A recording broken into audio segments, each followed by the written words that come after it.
Bienvenue à tous. Aujourd'hui, nous allons parler de l'observation de soi. L'observation consiste à prendre du recul et à simplement être conscient de ce qui se passe en nous et autour de nous, sans interférer ou manipuler nos pensées et émotions. Il est important de réaliser que nous sommes tous conscients, que tout ce qui se produit est une manifestation de cette conscience. Notre conscience est le pouvoir qui peut modifier et changer la réalité que nous percevons. Pour être de bons observateurs, il faut être présent et conscient de notre respiration et de notre corps. Il ne s'agit pas de contrôler nos pensées et émotions, mais simplement d'être conscient de leur existence et de la façon dont elles influencent notre expérience. Lorsque nous sommes perdus dans notre esprit non éveillé, nous avons tendance à projeter une réalité séparée de nous-mêmes et des autres. Mais en réalité, il n'y a qu'une seule conscience et tout ce que nous percevons en dehors de nous est aussi en nous. L'observation nous permet de nous détacher des schémas de pensée répétitifs et restrictifs qui nous font souffrir. En prenant conscience de ces schémas et en les observant, nous pouvons commencer à les changer consciemment et à créer une réalité plus épanouissante. Il est essentiel de comprendre que nous sommes les maîtres de notre propre réalité. Notre esprit et notre corps sont les instruments à travers lesquels notre conscience s'exprime. Si notre esprit est encombré de croyances limitantes, cela se reflètera dans notre expérience. Pour changer notre expérience, nous devons nous reconnecter à notre conscience immuable et intemporelle. Notre conscience est le pont vers l'absolu et elle est intrinsèquement liée à lui. C'est en nous reconnectant à notre conscience que nous pouvons transformer notre réalité et embrasser notre pouvoir et notre splendeur. Je suis là pour vous aider à vous libérer de vos croyances limitantes et vous guider vers votre cœur et votre pouvoir intérieur. Tout ce que je vous demande, c'est d'observer l'observateur, de vous observer vous-même dans le silence intérieur, afin d'accéder à une perception claire et sans pensée. Notre véritable identité est sans forme et nous pouvons l'incarner en choisissant consciemment les fréquences et vibrations que nous voulons manifester à travers notre corps. C'est là que réside le vrai plaisir de la création consciente. Il est important de réaliser notre propre puissance et de comprendre que nous sommes infiniment conscients et imaginatifs. Nous pouvons choisir d'utiliser notre imagination et notre conscience pour notre bien commun, plutôt que de penser qu'une force extérieure nous contrôle.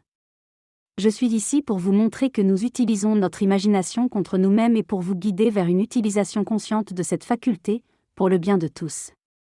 Le pouvoir est entre vos mains. Bienvenue chez vous. Je vous aime. Ce texte parle de la capacité d'observer ses pensées. Est-ce imagination en prenant du recul et en étant conscient de leur influence sur notre corps et notre comportement. L'auteur souligne que la conscience et le détachement par rapport à ces processus mentaux peuvent permettre de changer notre programmation subconsciente et de créer une réalité différente. Il mentionne également que le travail et l'action sont importants dans la vie, et que l'illumination spirituelle ne devrait pas nous empêcher d'agir et de contribuer au monde. L'auteur encourage aussi à se reconnecter avec notre véritable nature et à cultiver l'amour envers soi-même et les autres. Il note enfin que la pratique de la méditation et de la pleine conscience peut nous aider à retrouver notre vitalité et à changer notre énergie. Notre corps est fidèle à nos pensées et actions conscientes ou inconscientes. Nous sommes responsables de notre réalité, car notre conscience crée notre destinée. Dieu est notre conscience, et apparaît sous forme d'énergie infinie. En réalité, il n'y a personne à l'intérieur de nos corps, seulement des sensations. La vie devient un rêve lucide et malléable lorsque nous comprenons que tout est généré par nos croyances. Nous avons le choix de répondre différemment lorsque la lumière de la conscience accompagne nos pensées et émotions. Il est important de savoir que nos actions reflètent ce que nous pensons être. L'éveil de la conscience nous permet de sortir des programmes préétablis et de faire des choix éclairés. Cependant, il faut maintenir une conscience de soi afin de comprendre sa véritable nature. L'attention portée à notre sensation d'existence peut nous guider vers la libération, mais il est également important de savoir que la libération est ici et maintenant. La conscience est toujours présente, et il suffit de se concentrer sur elle pour retrouver son intégrité. Le concept de soi supérieur peut être remplacé par soi plus profond et est le pont vers l'infini qui réside en nous. Il n'y a pas de limite à notre profondeur intérieure, nous sommes infinis, éternels et immortels. Dans les situations où l'on ressent que le karma entre en jeu, il est important de se recentrer dans le silence et la tranquillité intérieure, dans le cœur, pour se connecter à soi-même et recevoir les réponses nécessaires. Un vrai enseignant nous guidera toujours vers le silence et la tranquillité, car le véritable gourou vit dans notre cœur. Ce texte nous rappelle que toutes les réponses se trouvent à l'intérieur de nous, dans la sagesse de notre cœur. La seule raison pour laquelle nous pensons ne pas avoir accès à cette sagesse est à cause de nos croyances. Il faut se défaire de ces idéologies et se concentrer sur notre problème pour trouver les réponses. Les réponses viennent toujours d'un esprit silencieux, d'un esprit calme. Le corps et l'esprit sont nos disciples, il faut les calmer pour entendre notre moi supérieur, notre aspect infini, qui nous guide. Chacun de nous doit faire cette recherche intérieure, cette réalisation de soi. La croissance et le développement personnel vont de pair, c'est naturel de grandir et de changer. Il faut se laisser évoluer et désirer le changement. Le silence, la vacuité et l'immobilité sont en réalité remplis, c'est une paradoxalité que seul notre cœur peut comprendre et non notre cerveau. Il faut se détacher de la forme, de la caractère, pour atteindre l'absolu. Tout ce qui apparaît n'est pas séparé de nous, la forme est forme et le vide est rempli. Il ne faut pas rejeter la forme, le corps, le caractère, ils font partie de la réalité. La réalisation du soi ne nécessite pas d'atteindre un état de vide ou un état de satori pour créer une nouvelle version de soi-même. Cependant, l'observation détachée peut nous aider à trouver l'inconnu, à générer de nouvelles visualisations et à agir de manière inspirée et sincère. Nous devons croire en nous-mêmes, en notre potentiel, pour réussir. Il faut se reposer dans la douceur qui est toujours présente en nous.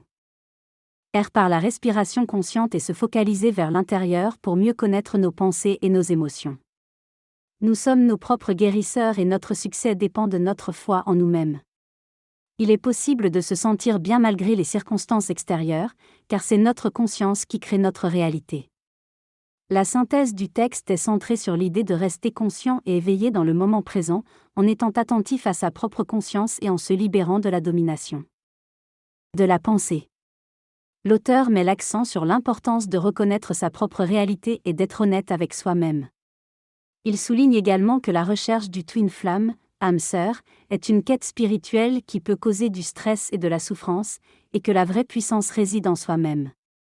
L'auteur affirme qu'il n'y a pas de personne réelle à l'intérieur du corps, mais plutôt une conscience qui perçoit des sensations. Il explique que le temps est une projection de la mémoire et que la conscience de l'instant présent permet d'accéder à toutes les versions de soi-même et de créer des changements rapides. Dans cette synthèse, l'auteur parle de la création basée sur nos sentiments et nos croyances. Nos pensées et nos émotions sont des messagers qui nous donnent des informations et du feedback. Si nous n'aimons pas cette information, nous devons nous tourner vers le calme et le silence intérieur pour une meilleure compréhension et nourriture. L'auteur compare cette expérience à un concert de Metallica à l'intérieur de notre esprit au début, mais avec de la patience et de la persévérance, nous atteindrons la silence et le calme intérieur.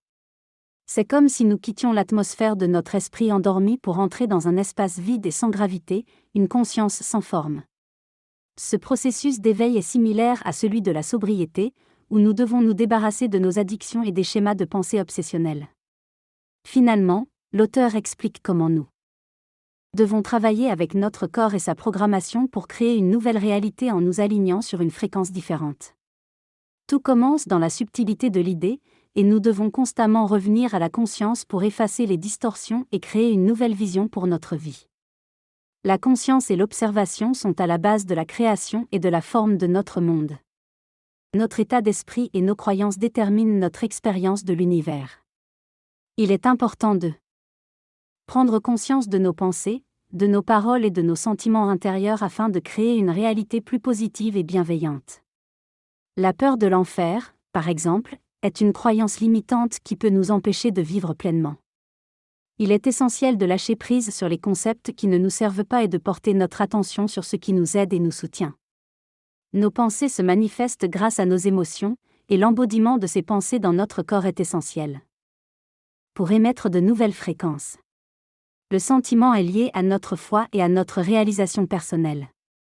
Il est naturel de ressentir des émotions telles que la tristesse, la frustration ou la colère, mais il est important de ne pas s'accrocher à ces émotions et de les transmuter rapidement. La peur de ces émotions signifie que nous ne sommes pas connectés à notre véritable nature. En connaissant les lois de l'univers et en comprenant que nous sommes des êtres composés de vibrations et de sensations, il n'y a aucune raison de craindre ces émotions. L'important est de ne pas s'attarder dans une dépression, une anxiété ou toute autre émotion négative, mais de les accueillir et de les laisser passer. La vérité peut être une notion subjective et changeante, mais la réalité que nous percevons dépend de notre état d'esprit et de notre conscience. Le temps de Franck et son apparence sont différents du temps psychologique. Le temps psychologique est lié à l'anxiété, à la linéarité, à la peur et à la perception d'être séparé de tout. Cela rend la vie concrète, stagnante, lente et ennuyeuse. Cependant, la vie peut être perçue comme un rêve lucide, où les choses apparaissent et disparaissent. Cela peut être déroutant et entraîner une diminution de la mémoire, une sensation de flottement et une altération de la parole. Mais il ne faut pas avoir peur de ces changements, car ils font partie de l'expérience de se connecter à l'inconnu et à l'infinité de soi. Le corps se recalibre et s'adapte à cette nouvelle perception du temps. Il est important de prendre soin de son corps et d'écouter ses besoins. Mais lorsque nous sommes conscients de notre expérience, le corps fonctionne de manière plus harmonieuse et sans effort. Il n'est plus nécessaire de le traîner inconsciemment, mais plutôt de le traiter avec bienveillance. En réalité, la conscience du temps comme étant un rêve lucide nous libère du sentiment d'être piégé et nous permet de vivre plus pleinement. En prenant soin de nous et en nous connectant à notre conscience sans forme, nous vivons une vie plus joyeuse et plus épanouissante. Ce que je veux dire, c'est que le bavardage n'est pas la clé, c'est la désidentification avec les bavardages. Souvenez-vous que l'amour de la quiétude et du silence est notre plus haute vérité et notre plus haut enseignement. Toutes les questions viennent d'une croyance insécurisée selon laquelle vous n'êtes pas conscient de vous-même, vous n'aimez pas assez. Pouvez-vous être le témoin de votre propre question, de votre propre peur, de votre propre insécurité? Nous avons tous été conditionnés de manière négative, chacun de nous a eu des traits de caractère qui n'étaient peut-être pas positifs ou gentils. Il est de notre responsabilité de regarder à l'intérieur de nous-mêmes, d'observer nos pensées et nos émotions, et de les changer si elles ne nous servent pas. Vous pouvez changer votre vie, être un exemple incroyable, mais vous devez arrêter de chercher toutes les réponses à l'extérieur de vous-même. Vous êtes la lumière de Dieu, la lumière de la conscience. Je vous invite à vous éloigner du monde matériel, de cette densité, et à rentrer chez vous, dans le véritable royaume de Dieu où règne la pureté, l'authenticité et la santé mentale. Rien ne changera tant que vous ne changerez pas et vous ne changerez pas tant que vous n'aurez pas le véritable désir d'incarner votre véritable lumière, votre véritable désir et votre véritable authenticité qui sont dans votre cœur. Vous êtes tous parfaits, vous êtes tout le ciel déguisé, les mots ne peuvent réellement décrire votre grâce, mais je serai là pour vous rappeler ce qui est réel. La délicatesse vient du fait de vous adorer et de vous rencontrer dans le silence. Je vous aime tous et je vais terminer ici aujourd'hui. Si vous aimez mes chansons, j'en partagerai une autre dimanche via Patreon, lien ci-dessous. J'offre également des sessions individuelles si vous souhaitez plonger plus profondément avec moi. Je vous aime et je vous verrai partout.